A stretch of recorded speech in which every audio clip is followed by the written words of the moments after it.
കേരളത്തിൻ്റെ വികസന ചരിത്രത്തിൽ വലിയ മുന്നേറ്റങ്ങളാണ് ഈ സർക്കാർ കാഴ്ചവെച്ചിരിക്കുന്നത്. കാർഷിക മേഖലയും സമാനതകളില്ലാത്ത മുന്നേറ്റത്തിൻ്റെ പാതയിലൂടെയാണ് ഇപ്പോൾ പോയിക്കൊണ്ടിരിക്കുന്നത്. ഈ ഗവൺമെൻറ് അധികാരത്തിൽ വന്നതിന് ശേഷം നടപ്പിലാക്കിയ ഞങ്ങളും കൃഷിയിലേക്ക് എന്ന വിപുലമായ പദ്ധതി കേരളത്തിലെ ജനത ഹൃദയത്തിൽ ഏറ്റുവാങ്ങിയ പദ്ധതിയായിരുന്നു.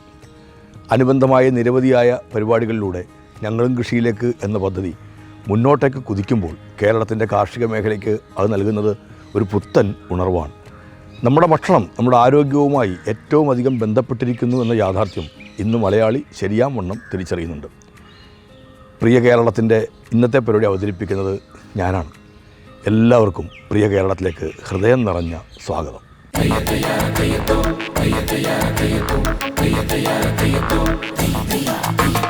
ഉടനിവർത്തി നമ്മൾ മണിതുയർത്തി മണ്ണിൽ തനിമയുടെ പുതിയൊരിടം കേരനിരതൻ ക്ഷേമമരുളും തെളിവായി ദിനവും വളരും ഇടമാണ് നവകേരളം, പ്രിയ കേരളം. നമ്മളൊരു ദിവസം 400 ഗ്രാം പച്ചക്കറികളും പഴവർഗ്ഗങ്ങളും എല്ലാം കഴിക്കണമെന്നാണ് ICMR നൽകുന്ന നിർദ്ദേശം.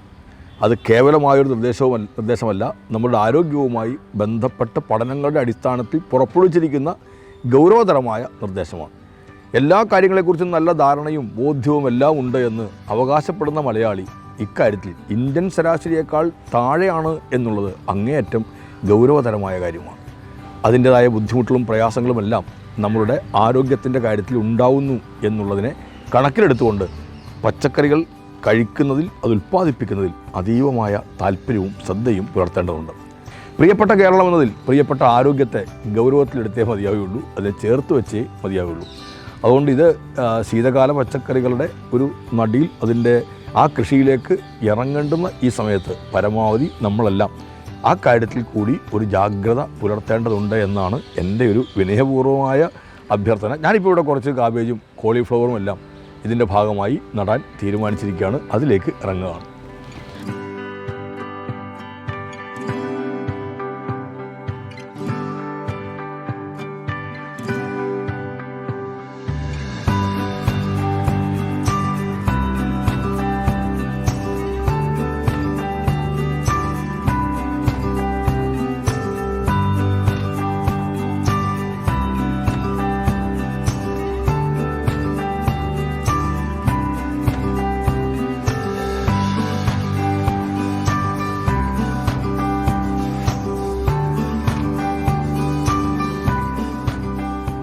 മന്ത്രി എന്ന നിലയിൽ തിരുവനന്തപുരത്ത് എല്ലാ മന്ത്രിമാർക്കും താമസിക്കാൻ ഓരോ വീട് നൽകിയിട്ടുണ്ട്. ആ വീടിനോട് ചേർന്നുള്ള കുറേ സ്ഥലത്ത് ഞാനും കുറച്ച് കൃഷി ചെയ്യുന്നുണ്ട്. താമസിക്കാൻ സർക്കാർ വീട് തന്നിട്ടുണ്ടെങ്കിലും ഭക്ഷണം നമ്മൾ തന്നെ ഉണ്ടാക്കേണ്ടതാണ്. ഭക്ഷണത്തിൻ്റെ ഇനങ്ങളും നമ്മൾ തന്നെ ഒന്നുകിൽ വാങ്ങിക്കേണ്ടതാണ്, അല്ലെങ്കിൽ നമ്മൾ ഉണ്ടാക്കേണ്ടതാണ്. വാങ്ങിക്കുന്ന എല്ലാം നല്ലതല്ല എന്ന് കൃത്യമായുള്ള ബോധ്യത്തിൻ്റെ അടിസ്ഥാനത്തിലാണ് വെറുതെ കിടക്കുന്ന ഈ മണ്ണിൽ കഴിയാവുന്നിടത്തോളം ഇനങ്ങൾ കൃഷി ചെയ്യാൻ ഞങ്ങളും തീരുമാനിച്ചത്. അനുദിനം മോശപ്പെട്ടുകൊണ്ടിരിക്കുന്നു മലയാളിയുടെ ആരോഗ്യം എന്ന് ആരോഗ്യ മേഖലയിലെ തന്നെ വിദഗ്ധരാണ് അഭിപ്രായപ്പെട്ടുകൊണ്ടിരുന്നത്. എങ്ങനെയാണ് ഇക്കാര്യത്തിൽ ഇടപെടാൻ കഴിയുക? ഭക്ഷണമാണ് ഒരു പ്രധാനപ്പെട്ട ഘടകം എന്നുകൂടി അവർ പറയുമ്പോൾ അത് കൃഷിയുമായി ചേർന്ന് നിൽക്കുന്നു എന്നുള്ളതുകൊണ്ട് ഒരു ഗൗരവതരമായ ഇടപെടൽ ഇക്കാര്യത്തിൽ ഉണ്ടാവണമെന്ന് സർക്കാർ ആലോചിച്ചു. അതിൻ്റെ ഭാഗമായിട്ടാണ് ഞങ്ങളും കൃഷിയിലേക്ക് എന്നുള്ളതിൻ്റെ അടുത്ത ഘട്ടമായി കൃഷി സമൃദ്ധിയിലേക്ക് സർക്കാർ നീങ്ങിയത്. 107 പഞ്ചായത്തുകളെ തിരഞ്ഞെടുത്ത് കൃഷി സമൃദ്ധി ആരംഭിച്ചു കഴിഞ്ഞിരിക്കുന്നു. വിവിധങ്ങളായ പദ്ധതികൾ ഓരോ വീടുകളിലേക്കും അതെത്തുക. തദ്ദേശ സ്വയംഭരണ സ്ഥാപനങ്ങളുടെ വലിയ പങ്കാളിത്തത്തോടു കൂടിയിട്ടാണ് കൃഷി സമൃദ്ധി നടപ്പിലാക്കുന്നത്. കൃഷി സമൃദ്ധിയെക്കുറിച്ച് നമുക്ക് നന്നായിട്ടൊന്ന് അറിയാം.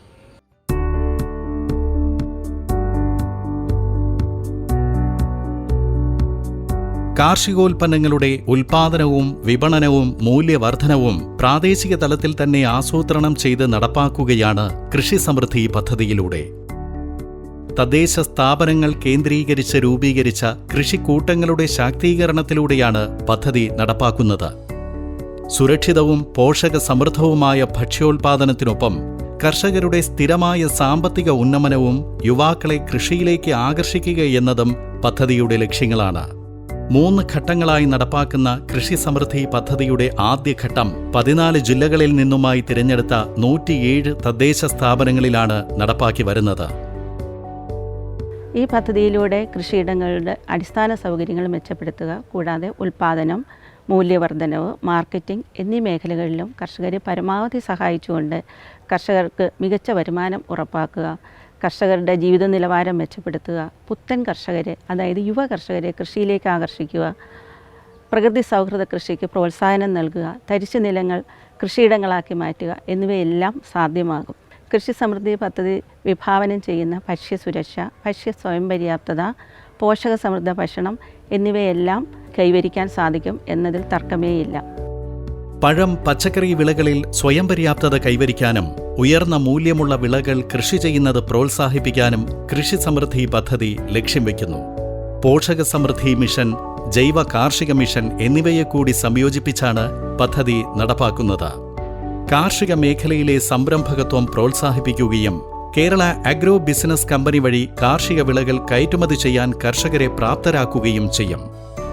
ജോലിക്കാർ നമുക്ക് കൂട്ടി വയ്ക്കാൻ കഴിയും.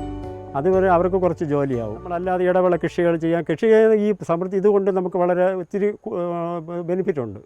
ഇത് കൂടെ നമുക്ക് നീട്ടിക്കൊണ്ടുപോകാൻ ഇപ്പം മുമ്പ് ചെയ്തതിനേക്കാളും ഇച്ചിരി സ്ഥലമെടുത്ത് നമുക്ക് ചെയ്യാനുള്ള ഇതുണ്ട്. ഒരാൾ ചെയ്തുകൊണ്ടിരുന്ന സ്ഥലത്ത് ഞങ്ങൾ അഞ്ച് തൊഴിലാളികൾ കൂടെ ഇതിൽ വരെയാണ്. 5 തൊഴിലാളികൾക്ക് കൂടെ തൊഴിൽ കൊടുക്കാനുള്ള ഒരു അവസരം സൃഷ്ടിക്കുകയാണ്. മറ്റേ ഒരു വ്യക്തി ഒരാൾ മാത്രമേ ഇത് കൊണ്ടുപോകുള്ളൂ, അത് കുറച്ചേ ചെയ്യാൻ സാധിക്കുകയുള്ളൂ. സ്ഥലം വ്യാപിപ്പിക്കുന്നതോടൊപ്പം തൊഴിലാളികളെ ഇറക്കാനും അവർക്ക് ഉപജീവനമാർഗം കണ്ടെത്തുവാനും ഈ പാഠത്തിൽ നിന്ന് നമുക്ക് സാധിക്കുന്നുണ്ട്. ഉൽപാദന, സേവന, വിപണന മേഖലയിലെ ശാക്തീകരിക്കപ്പെട്ട കൃഷിക്കൂട്ടങ്ങളെ ഉൾപ്പെടുത്തി കർഷക ഉൽപാദന സംഘടനകൾ രൂപീകരിക്കുകയും അവയെ തദ്ദേശ സ്ഥാപനങ്ങളുടെ തലത്തിൽ പിന്തുണച്ച് കർഷകരുടെ വരുമാനം വർദ്ധിപ്പിക്കുകയും ചെയ്യും. ഓരോ കൃഷിഭൂമിയെയും കുറിച്ചുള്ള അടിസ്ഥാന വിവരങ്ങൾ കതിർ സോഫ്റ്റ്വെയർ വഴി ശേഖരിച്ച് അതിന്റെ അടിസ്ഥാനത്തിലാണ് കൃഷി സമൃദ്ധി പദ്ധതിയിൽ ഉൽപാദന, വിപണന പ്ലാനുകൾ തയ്യാറാക്കുന്നത്.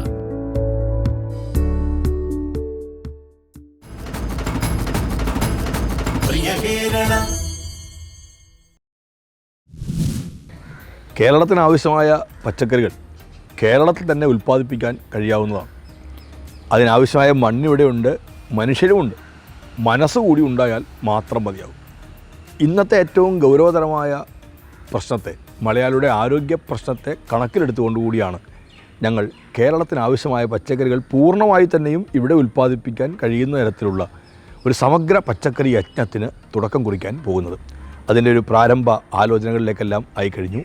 ആദരണീയനായ മുഖ്യമന്ത്രി ശ്രീ പിണറായി വിജയൻ വലിയ താല്പര്യമെടുത്താണ് ഈ പദ്ധതി നടപ്പിലാക്കണം എന്ന് ആവശ്യപ്പെട്ടതും അതിനുള്ള എല്ലാ പിന്തുണയും പിൻബലവും നൽകിക്കൊണ്ടിരിക്കുന്നതും. അദ്ദേഹത്തിൻ്റെ മുൻകൈയിൽ തന്നെ യോഗങ്ങൾ ചേർന്ന് കഴിഞ്ഞു. അതിന് മറ്റ് നടപടിക്രമങ്ങളിലേക്ക് ഞങ്ങൾ നീങ്ങിയിരിക്കുകയാണ്. കേരളത്തിലെ മുഴുവൻ വാർഡുകളിലും തദ്ദേശ സ്വയംഭരണ സ്ഥാപനങ്ങളുടെ മുഴുവൻ വാർഡുകളും കേന്ദ്രീകരിച്ച് സമഗ്ര പച്ചക്കറി യജ്ഞത്തിന് വരും ദിവസങ്ങളിൽ തുടക്കം കുറിക്കാൻ പോവുകയാണ്. അതിനെക്കുറിച്ച് കൂടുതലായി അറിയാം.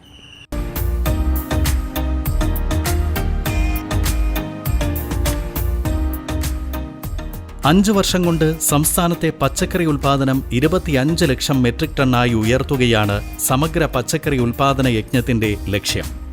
നിലവിൽ 17.21 ലക്ഷം മെട്രിക് ടൺ പച്ചക്കറിയാണ് സംസ്ഥാനത്ത് ഉൽപ്പാദിപ്പിക്കുന്നത്. 7 ലക്ഷം മെട്രിക് ടൺ പച്ചക്കറി ഇതര സംസ്ഥാനങ്ങളിൽ നിന്ന് കേരളത്തിലെത്തുന്നു. എന്നാൽ ഇങ്ങനെ എത്തുന്ന പച്ചക്കറികൾ പലതിലും മാരകമായ തോതിൽ കീടനാശിനികൾ ഉണ്ടെന്നത് ആശങ്കയുണ്ടാക്കുന്നു. ഈ സാഹചര്യത്തിലാണ് സമഗ്ര പച്ചക്കറി ഉൽപാദന യജ്ഞത്തിലൂടെ സുരക്ഷിത ഭക്ഷണമെന്ന ആശയത്തിലേക്ക് സർക്കാർ എത്തിയത്. പച്ചക്കറി ഉൽപാദനത്തിൽ സ്വയം പര്യാപ്തത നേടുന്നതിനൊപ്പം ഗുണമേന്മയുള്ളതും വിഷരഹിതവുമായ പച്ചക്കറി ജനങ്ങളിലേക്ക് എത്തിക്കാനാകും എന്നതാണ് മേന്മ. കൃഷി വകുപ്പിന്റെ നേതൃത്വത്തിൽ തദ്ദേശ സ്ഥാപനങ്ങൾ കേന്ദ്രീകരിച്ച് നടപ്പാക്കുന്ന പദ്ധതിക്ക് വരുന്ന ജനുവരി 1 മുതൽ തുടക്കമാകും. ശരിക്കും ആനുകൂല്യങ്ങൾ ഞങ്ങൾക്ക് കൃഷിഭവനിൽ നിന്ന് കിട്ടിയിട്ടുണ്ട്. ജൈവാണുവളങ്ങൾ, പിന്നെ വിത്ത് വർഗം, എല്ലാ ഐറ്റം വിത്തുകളും കിട്ടാറുണ്ട്. ഇതൊക്കെ സബ്സിഡി വഴി കിട്ടുന്നതാണ്. പലതരം കൃഷികളുണ്ട്. ഏകദേശം 30 ഏക്കറോളം കൃഷിയും പയർ, വെണ്ട, വെള്ളരി, ചീര, സലാഡ് വെള്ളരി, ഇങ്ങനെ ഉള്ള വിവിധതരം കൃഷികളുണ്ട്. സമഗ്ര പച്ചക്കറി ഉൽപ്പാദന യജ്ഞത്തിലൂടെ നമുക്ക് കർഷകർക്ക് ശരിക്കും സഹായകരമായിട്ടുള്ള കാര്യങ്ങൾ ഉണ്ടാവുമെന്ന് പ്രതീക്ഷിക്കുന്നു. കൂടുതലായിട്ട് പച്ചക്കറികൾ ഉൽപ്പാദിപ്പിക്കാനും വിത്ത് വർഗം മറ്റുള്ളതെല്ലാം ലഭിക്കുന്നതുകൊണ്ട് കർഷകർക്ക് വളരെ പ്രയോജനപ്രദമായിരിക്കും. പദ്ധതി നടത്തിപ്പിനായി സംസ്ഥാന തലത്തിൽ ചീഫ് സെക്രട്ടറിയുടെ നേതൃത്വത്തിൽ വിവിധ വകുപ്പുകളുടെ പ്രതിനിധികളെ ഉൾപ്പെടുത്തി ടാസ്ക് ഫോഴ്സ് രൂപീകരിക്കും. ഓരോ വകുപ്പും ചെയ്യേണ്ട പ്രവൃത്തികൾ സംബന്ധിച്ച് കൃത്യമായ മാർഗരേഖ തയ്യാറാക്കും. താഴെത്തട്ടിലുള്ള ഏകോപനത്തിനായി തദ്ദേശ സ്ഥാപന തലത്തിൽ സമിതികളുണ്ടാകും. കർഷകർക്ക് വേണ്ടിയിട്ടുള്ള പച്ചക്കറി തൈയാണ് പ്രധാനമായിട്ടും നമ്മളിപ്പോൾ ഉൽപ്പാദിപ്പിക്കുന്നത്. പള്ളിച്ചൽ ബ്ലോക്കിന് കീഴിൽ വരുന്ന 9 കൃഷിഭവനുകളിൽ കർഷകർക്ക് ആവശ്യാനുസരണം ഒരു മാസം 25,000 മുതൽ 50,000 വരെയുള്ള പച്ചക്കറി തൈകൾ ഉൽപ്പാദിപ്പിച്ച് ആവശ്യാനുസരണം നമ്മൾ കർഷകരിലേക്ക് എത്തിച്ചു കൊടുക്കുന്നുണ്ട്. സമഗ്ര പച്ചക്കറി ഉൽപ്പാദന യജ്ഞവുമായി ബന്ധപ്പെട്ട് വലിയൊരു പ്രതീക്ഷയിലാണ് നമ്മൾ. ഇപ്പോൾ ഏകദേശം 2,000 സ്ക്വയർ ഫീറ്റുള്ളൊരു റെയിൻ ഷെൽട്ടർ ഞങ്ങൾ ഇതിനു വേണ്ടി മാത്രം ചെയ്തു കഴിഞ്ഞു. അതിൻ്റെ പണി പൂർത്തിയായി. അപ്പോൾ ഈ ഒരു പ്രോജക്റ്റോടുകൂടി, ഈ ഒരു സമഗ്ര പച്ചക്കറി യജ്ഞം പ്രോജക്റ്റോടുകൂടി കർഷകർക്ക് കൂടുതൽ പച്ചക്കറി തൈ ഉൽപ്പാദിപ്പിച്ച് കൊടുക്കാൻ സാധിക്കുമെന്ന് തന്നെയാണ് ഞങ്ങളുടെ വിശ്വാസവും ഉറപ്പും. നിലവിൽ നടപ്പാക്കുന്ന ജൈവ കാർഷിക മിഷനും പോഷക സമൃദ്ധി മിഷനും സമഗ്ര പച്ചക്കറി ഉൽപ്പാദന യജ്ഞത്തിന് വേഗം പകരും. കുടുംബശ്രീ, തൊഴിലുറപ്പ് പദ്ധതി, ഹരിതകർമ്മസേന, റെസിഡൻസ് അസോസിയേഷനുകൾ, സഹകരണ സംഘങ്ങൾ, സ്കൂളുകൾ, കോളേജുകൾ, യുവജന ക്ലബ്ബുകൾ തുടങ്ങിയവയെല്ലാം പദ്ധതിയുടെ ഭാഗമാകും.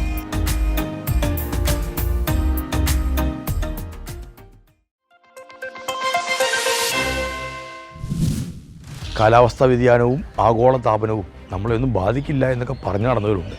എന്നാൽ ഇന്ന് കേരളത്തിൻ്റെ കാർഷിക മേഖലയിൽ ഏറ്റവും വലിയ പ്രശ്നമായി നിൽക്കുന്നത് അത് പ്രശ്നങ്ങളിലൊന്ന് കാലാവസ്ഥാ വ്യതിയാനത്തിൻ്റെ കാര്യം തന്നെയാണ്. എങ്ങനെയാണ് അതിനെ പ്രതിരോധിക്കാൻ കഴിയുക എന്ന് ഞങ്ങളെല്ലാം ഗൗരവതരമായി ആലോചിച്ചു.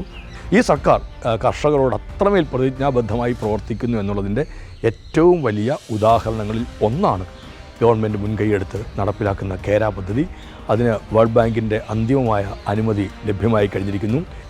റബ്ബർ, ഏലം, കാപ്പി പോലുള്ള കൃഷികളിൽ ഏർപ്പെട്ടിരിക്കുന്നവർക്ക് അതിൻ്റെ പുനർനടിയിൽ ഉൾപ്പെടെയുള്ള കാര്യങ്ങൾ സഹായിക്കുക, നാളികേര കൃഷിയെ, നെൽകൃഷിയൊക്കെ സഹായിക്കുക, കൂടുതലായ അഗ്രി പാർക്കുകൾ സ്ഥാപിക്കുക, ഇതെല്ലാം ഇതിൻ്റെ ഭാഗമായി വരുന്നുണ്ട്.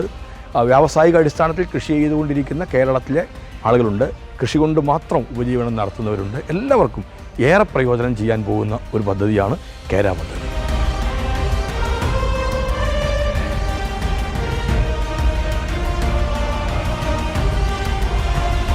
പ്രളയവും വരൾച്ചയുമെല്ലാം നമ്മുടെ കാർഷികോൽപാദനത്തിന് വെല്ലുവിളിയായി മുന്നിലുണ്ട്. കാലാവസ്ഥാ വ്യതിയാനം നേരിടാനുള്ള ഊർജിതമായ പ്രവർത്തനങ്ങൾക്കൊപ്പം കാലാവസ്ഥാ മാറ്റത്തിനനുസരിച്ചുള്ള കൃഷിരീതി സ്വീകരിക്കുക എന്നതും പ്രധാനമാണ്. ഈ ലക്ഷ്യം മുൻനിർത്തി കൃഷിവകുപ്പ് രൂപം നൽകിയ പദ്ധതിയാണ് കേര. കേര എന്നാൽ Kerala climate resilient agri value chain modernisation project. കൃഷിവകുപ്പ് സമർപ്പിച്ച 2365.5 കോടി രൂപയുടെ ബൃഹത് പദ്ധതിക്കാണ് ലോകബാങ്കിന്റെ പച്ചക്കൊടി. 1655.85 കോടി രൂപയുടെ ധനസഹായം ഇതിനകം അനുവദിച്ചു കഴിഞ്ഞു. ഇതിൽ ആനുപാതിക സംസ്ഥാന വിഹിതം 709.65 കോടി രൂപയാണ്. 4 പതിറ്റാണ്ടിനിടെ ഇതാദ്യമായാണ് കാർഷിക മേഖലയുടെ വികസനത്തിന് ലോകബാങ്ക് സഹായത്തോടെയുള്ള ബൃഹത് പദ്ധതി. കാലാവസ്ഥയ്ക്കനുസരിച്ചുള്ള കൃഷിരീതികൾ അവലംബിക്കുന്നതിലൂടെ 4 ലക്ഷം കർഷകർക്ക് പ്രത്യക്ഷമായും 10 ലക്ഷം കർഷകർക്ക് പരോക്ഷമായും പദ്ധതിയുടെ പ്രയോജനം ലഭിക്കും. ഈ കാലാവസ്ഥ സൂക്ഷ്മമായിട്ട് പ്രവചിക്കാനും കർഷകരിലേക്ക് തത്സമയം തന്നെ എത്തിക്കാനും വേണ്ടതായിട്ടുള്ള സാങ്കേതികവിദ്യ, അഗ്രോമെട്രോളജിക്കൽ സ്റ്റേഷൻസും മറ്റു കാര്യങ്ങളും വിപുലീകരിക്കുന്നതിനും അതിൽ പണം കൊടുത്തിട്ടുണ്ട്. കാലാവസ്ഥാ വ്യതിയാനത്തിനോട് പടപൊരുത്തുന്ന തരം കൃഷിയിനങ്ങൾ കർഷകരിൽ എത്തിക്കാനുള്ള എക്സ്റ്റൻഷൻ വർക്കേഴ്സിൻ്റെയും ശാസ്ത്രജ്ഞരുടെയും കഴിവ് വികസിപ്പിക്കാനും അതിൽ പ്രൊവിഷൻ കൊടുത്തിട്ടുണ്ട്. കാർബൺ ബഹിർഗമനം കുറയ്ക്കുന്ന നെല്ലിനങ്ങൾ കേരളത്തിൽ പ്രചരിപ്പിക്കുന്ന ആവശ്യത്തിലേക്കും അതിൻ്റെ ബഹിർഗമനം അളക്കുകയും അത് ക്രമാനുഗതമായി കുറച്ചുകൊണ്ടുവരികയും ചെയ്യുന്നതിനുള്ള ഇനങ്ങളും നമ്മൾ ഈ പദ്ധതിയിൽ ഉൾപ്പെടുത്തിയിട്ടുണ്ട്. സ്ത്രീകൾ നടത്തുന്ന ചെറുകിട ഇടത്തരം കാർഷിക സംരംഭങ്ങൾക്കുള്ള വാണിജ്യ സഹായമായി 76 കോടി രൂപയുടെ പ്രത്യേക ധനസഹായവും കേര പദ്ധതിയിൽ ഉൾപ്പെടുന്നു. 5 ഘട്ടങ്ങളായി തിരിച്ചാണ് തുക അനുവദിച്ചിരിക്കുന്നത്. കൃഷിയിലെ കാലാവസ്ഥാ പ്രതിരോധത്തിനും ലഘൂകരണത്തിനും 790.439 കോടി രൂപയാണ് അനുവദിച്ചത്. ഇതുപയോഗപ്പെടുത്തി മോശം കാലാവസ്ഥയെ പ്രതിരോധിക്കുന്ന മെച്ചപ്പെട്ട സാങ്കേതിക വിദ്യകളും രീതികളും വികസിപ്പിക്കും. കാലാവസ്ഥ സംബന്ധിച്ച വിവരങ്ങൾ അടിസ്ഥാനമാക്കിയുള്ള വിള മാനേജ്മെന്റ് പ്രോത്സാഹിപ്പിക്കും. രാജ്യത്ത് ഏലം, ജാതിക്ക, വാനില തുടങ്ങിയ സുഗന്ധവ്യഞ്ജനങ്ങളുടെ മുൻനിര ഉൽപ്പാദകരാണ് നമ്മുടെ സംസ്ഥാനം. എന്നാൽ കാലാവസ്ഥാ വ്യതിയാനം ഈ നേട്ടങ്ങളെ പിന്നോട്ടടിക്കുന്ന സാഹചര്യത്തിൽ കേര പദ്ധതിക്ക് ഏറെ പ്രാധാന്യമുണ്ട്. പദ്ധതി തുക പ്രയോജനപ്പെടുത്തി കാപ്പി, ഏലം, റബ്ബർ തുടങ്ങിയ വിളകളുടെ പുനർനടിയിലും ശാസ്ത്രീയ കൃഷിരീതിയും നടപ്പാക്കും. ഭാഗിക ക്രെഡിറ്റ് ഗ്യാരണ്ടി വഴി ദീർഘകാല സഹായവും നൽകും. കാർഷിക മേഖലയിലെ ചെറുകിട സംരംഭങ്ങളുടെ വാണിജ്യവൽക്കരണം കൂട്ടാൻ 899.13 കോടി രൂപയും സംരംഭകത്വ വികസനത്തിനായി 508.89 കോടി രൂപയുമാണ് അനുവദിച്ചിരിക്കുന്നത്. കാർഷിക മേഖലയിലെ അടിയന്തര സാഹചര്യങ്ങൾ നേരിടാനും പ്രോജക്ട് മാനേജ്മെന്റ് യൂണിറ്റിനും പ്രത്യേകം ഫണ്ടുണ്ട്. ഗ്രാമപ്രദേശങ്ങളിൽ ഫുഡ് പാർക്കുകളും പദ്ധതി വഴി ആരംഭിക്കും.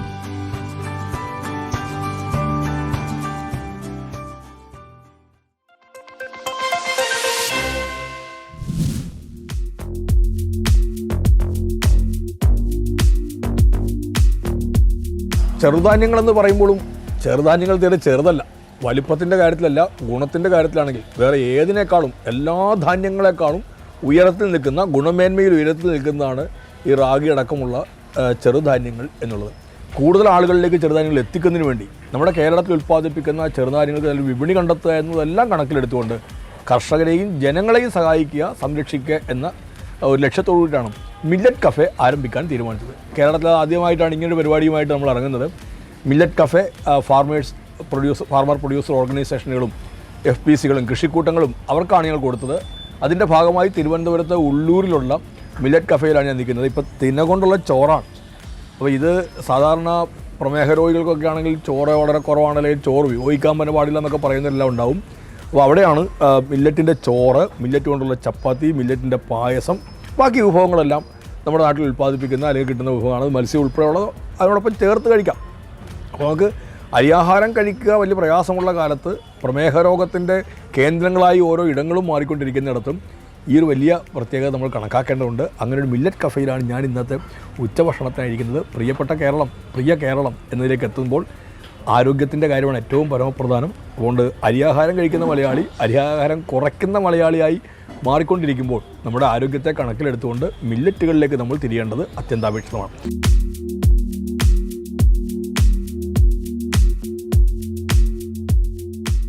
ചെറുധാന്യ രുചികളുടെ കേന്ദ്രങ്ങളാണ് മില്ലറ്റ് കഫേകൾ. ചെറുധാന്യങ്ങൾ കൂടുതൽ ജനകീയമാക്കാൻ ലക്ഷ്യമിട്ടാണ് കൃഷിവകുപ്പ് മില്ലറ്റ് കഫേകൾ ആരംഭിച്ചിരിക്കുന്നത്. തിന കൊണ്ടുള്ള ചെമ്മീൻ ബിരിയാണി, മില്ലറ്റ് ഊണ്, millet puttu, millet dosa, millet vada, millet pumpkin റൊട്ടി, പാൽക്കഞ്ഞി, ബിസ്ക്കറ്റുകൾ, അങ്ങനെ വിഭവങ്ങളുടെ വൈവിധ്യമാണ് മില്ലറ്റ് കഫേയിലെത്തുന്നവരെ കാത്തിരിക്കുന്നത്. സാലഡും സ്മൂത്തിയുമൊക്കെ വേണ്ടവർക്ക് അതും ലഭ്യം. ഇന്ത്യൻ ഇൻസ്റ്റിറ്റ്യൂട്ട് ഓഫ് മില്ലറ്റ് റിസർച്ചിൽ നിന്ന് ലഭിച്ച പരിശീലനത്തിൻ്റെയും പാചക വിധികളുടെയും അടിസ്ഥാനത്തിലാണ് വിഭവങ്ങൾ ഓരോന്നും തയ്യാറാക്കുന്നത്. ആരോഗ്യത്തിന് ഹാനികരമായ ചേരുവകൾ ഒഴിവാക്കിയാണ് പാചകം. പഞ്ചസാരയോ മൈദയോ ഡാൽഡയോ ഒന്നും ഉപയോഗിക്കാറില്ല. ചെറുധാന്യങ്ങൾ കൊണ്ടുള്ള വിവിധ മൂല്യവർദ്ധിത ഉൽപ്പന്നങ്ങളും മില്ലറ്റ് കഫേകളിലുണ്ട്. ഇവിടെ ഇത്തരത്തിലുള്ള ഒരു കഫേ ആദ്യമായിട്ടാണ്. മില്ലറ്റിൻ്റെ ഫുഡ്സാണ് ഇവരെല്ലാം സെർവ് ചെയ്യുന്നത്. ഞങ്ങൾ മിക്ക ദിവസവും ഓഫീസിൽ നിന്ന് ഇവിടെ വന്ന് ഫുഡ് കഴിക്കാറുണ്ട്. ഞങ്ങൾക്ക് എല്ലാവർക്കും ഇവിടുത്തെ ഫുഡ് ഇഷ്ടമാണ്. പലരും ഉച്ചയ്ക്കും വൈകുന്നേരവും രാവിലെ ബ്രേക്ക്ഫാസ്റ്റും ഒക്കെ ഇവിടെ വന്ന് കഴിക്കുന്നുണ്ട്. എല്ലാവരും നല്ല അഭിപ്രായമാണ് പറഞ്ഞിട്ടുള്ളത്. ഞങ്ങൾ ഉച്ചയ്ക്ക് മീൽസ് കഴിച്ചിട്ടുണ്ട്, ബിരിയാണി കഴിച്ചിട്ടുണ്ട്, പിന്നെ വൈകുന്നേരം ചായ, ഒരു മസാല ടീ ഉണ്ട്, അത് കഴിക്കാറുണ്ട്. പിന്നെ ഇലയട, കുമ്പിളപ്പം, പംകിൻ റൊട്ടി, അങ്ങനെ എല്ലാ മില്ലറ്റ് കൊണ്ടുള്ള ഫുഡാണ് കഴിച്ചിട്ടുള്ളത്. തിരുവനന്തപുരം ഉള്ളൂരിൽ തുടങ്ങിയ ആദ്യ മില്ലറ്റ് കഫേയ്ക്ക് പിന്നാലെ മറ്റു ജില്ലകളിലേക്കും പദ്ധതി വ്യാപിപ്പിക്കുകയാണ്. കോട്ടയം, തൃശൂർ, കാസർഗോഡ് ജില്ലകളിലും ഇതിനോടകം മില്ലറ്റ് കഫേകൾ തുടങ്ങിക്കഴിഞ്ഞു. പ്രായഭേദമന്യേ സർവ്വസാധാരണമായി മാറുന്ന ജീവിതശൈലീ രോഗങ്ങളെ അതിജീവിക്കാൻ ചെറുധാന്യങ്ങൾ ഉൾപ്പെടുന്ന ഭക്ഷണം ഏറെ സഹായകമാണ്. ആരോഗ്യപ്രദവും രുചികരവുമായ ഭക്ഷണം തേടുന്നവർക്കിടയിൽ വലിയ സ്വീകാര്യതയാണ് മില്ലറ്റ് കഫേകൾക്ക് ലഭിക്കുന്നത്. ഞങ്ങൾക്ക് ഒത്തിരി ഇഷ്ടമായി. ഞങ്ങൾ ആദ്യമായിട്ട് ഇവിടെ വരുന്നത്. ഞങ്ങൾ നോർമലി ചാലക്കുടിയിൽ നിന്നാണ് വരുന്നത്. അപ്പോൾ ഞങ്ങളിങ്ങനെ പോയിക്കൊണ്ടിരുന്നപ്പോൾ ഏതാ നല്ല സ്ഥലമെന്ന് പറഞ്ഞ് നോക്കി പോയിക്കൊണ്ടിരുന്നപ്പോഴാണ് ഈ ഒരു കഫേ കണ്ടത്. അപ്പോൾ നോക്കിയപ്പോൾ മില്ലറ്റ്സിൻ്റെ ആയിരുന്നു. നമുക്ക് ഹെൽത്തി ആണല്ലോ, അങ്ങനെയാണ് ഞങ്ങൾ ഇവിടെ വന്നത്. ഞങ്ങൾ ഇവിടെ വന്നപ്പോൾ ഞങ്ങൾക്ക് ഇവിടുത്തെ ആംബിയൻസ് ഒക്കെ ഒത്തിരി ഇഷ്ടമായി. എല്ലാം എക്കോ ഫ്രണ്ട്ലി ആണ്, ഒത്തിരി പ്ലാന്റ്സ് ഒക്കെ ആയിട്ട് നല്ല എക്കോ ഫ്രണ്ട്ലി ആണ്. ഞങ്ങൾ മില്ലറ്റ് നൂഡിൽസ് കഴിച്ചിട്ടുണ്ടായിരുന്നു. ഭയങ്കര ഹെൽത്തി ആയിട്ടുള്ളൊരു ഡിഷാണ്. നോർമലി ഇപ്പോൾ ആർക്കെങ്കിലും അറിയാനുണ്ടെങ്കിൽ ഫസ്റ്റ് ടൈം ഇവിടെ വന്നൊന്ന് ട്രൈ ചെയ്യണം. ഞങ്ങൾ ഫസ്റ്റ് ടൈം വന്നത്, ഞങ്ങൾക്ക് ഇഷ്ടപ്പെട്ടു.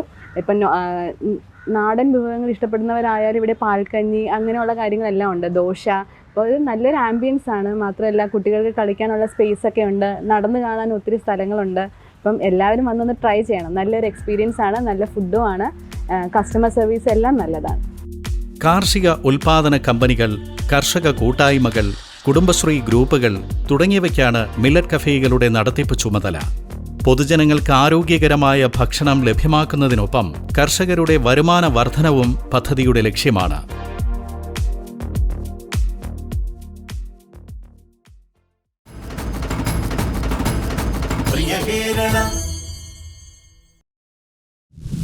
കേരളത്തിലെ കൃഷിക്കാരൻ ഉൽപ്പാദിപ്പിക്കുന്ന ഉൽപ്പന്നങ്ങൾ കേരള ഗ്രോ എന്ന ബ്രാൻഡ് നെയിം കൊടുക്കുന്നവ, അതുമാത്രമായി വിൽപ്പന നടത്തുന്ന ഏറ്റവും നല്ല ഷോറൂമുകൾ ഉണ്ടാവണം എന്ന് ആലോചിച്ചു. കൃഷിക്കാരൻ്റെ ജീവിതത്തെയും നമ്മളുടെ ആരോഗ്യത്തെയും ഒരേപോലെ സംരക്ഷിക്കാൻ ഉതകുന്ന തരത്തിലാണ് ഇത് ഞങ്ങൾ വിഭാവന ചെയ്തിരിക്കുന്നത്. ഇത് പ്രയോജനപ്പെടുത്തുമ്പോൾ നമ്മൾ നമ്മുടെ ആരോഗ്യത്തെ സംരക്ഷിക്കുകയും നമ്മുടെ കർഷകരെ സഹായിക്കുകയുമാണ് ചെയ്യുന്നത്. ഇങ്ങനെയല്ലേ നമുക്ക് പ്രിയ കേരളത്തിലേക്ക് മുന്നോട്ട് പോകാൻ കഴിയുള്ളൂ.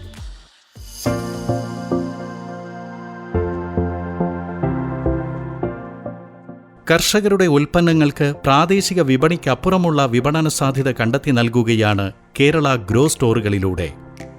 ഗുണമേന്മയുള്ള മൂല്യവർദ്ധിത ഉൽപ്പന്നങ്ങൾക്ക് ഏകീകൃത ബ്രാൻഡ് നൽകുന്നതിനൊപ്പം കൂടുതൽ ഉപഭോക്താക്കളിലേക്ക് ഉൽപ്പന്നങ്ങൾ എത്തിക്കുകയും അതുവഴി കർഷകരുടെ വരുമാനം വർദ്ധിപ്പിക്കുകയുമാണ് ലക്ഷ്യം. 10 ജില്ലകളിൽ തുടങ്ങിയ കേരള ഗ്രോ സ്റ്റോറുകൾ ഈ വർഷം അവസാനത്തോടെ എല്ലാ ജില്ലകളിലുമെത്തും. കേരളത്തിലുള്ള എല്ലാ ഡിസ്ട്രിക്റ്റിൽ നിന്നുമുള്ള പലതരത്തിലുള്ള പ്രൊഡക്ട്സ് നമുക്ക് ഒരു സ്ഥലത്ത് തന്നെ കിട്ടും. ഇതിപ്പോൾ ട്രിവാൻഡ്രത്ത് തന്നെയാണ്.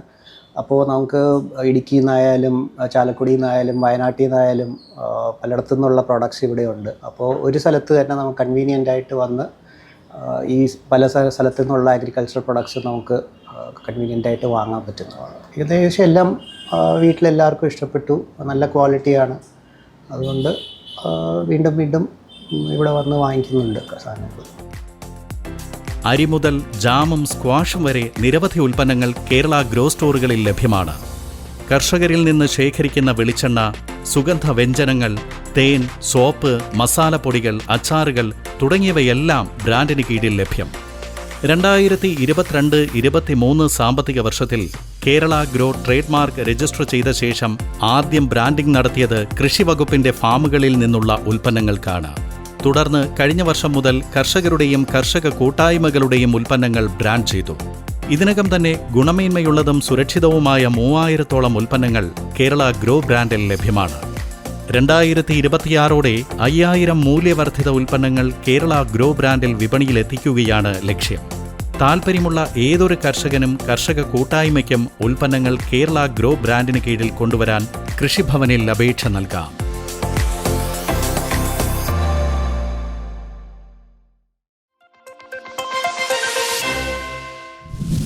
ഞാനൊരു കൃഷിയും ചെയ്യാറില്ല, എന്തിന് കൃഷി എന്നൊക്കെ ചിന്തിക്കുന്നവരുണ്ടാവും.